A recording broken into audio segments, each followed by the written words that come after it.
நாமக்கல் மாவட்டம் மல்லசமுத்திரத்தில் முட்டை ஏற்றி சென்ற வேன் மோதி மேல்நிலை நீர்த்தேக்க தொட்டி சரிந்த விபத்தில் 2 இளைஞர்கள் சம்பவ இடத்திலேயே பலியாகினர். மல்லசமுத்திரம் அருகே முட்டை பாரம் ஏற்றி வந்த வேன் ஒன்று ஓட்டுநரின் கட்டுப்பாட்டை இழந்து அங்கிருந்த 60,000 லிட்டர் கொள்ளளவு கொண்ட மேல்நிலை நீர்த்தேக்க தொட்டி மீது பலமாக மோதியது. இதில் குடிநீர் தொட்டி முழுமையாக சரிந்தது.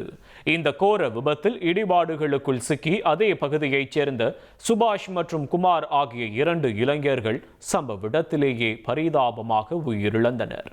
தகவல் அறிந்து வந்த மீட்பு படையினர் ஜேசிபி வாகனங்கள் உதவியுடன் சரிந்து விழுந்த குடிநீர் தொட்டியை அகற்றும் பணியில் தீவிரமாக ஈடுபட்டுள்ளனர். இந்த சம்பவம் அப்பகுதியில் சோகத்தை ஏற்படுத்தியுள்ளது. இனி செல்லும் இடமெல்லாம் செய்தி.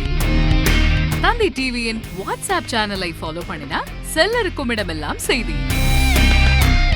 இதோ QR கோட் இப்பவே ஸ்கேன் பண்ணுங்க, ஃபாலோ பண்ணுங்க.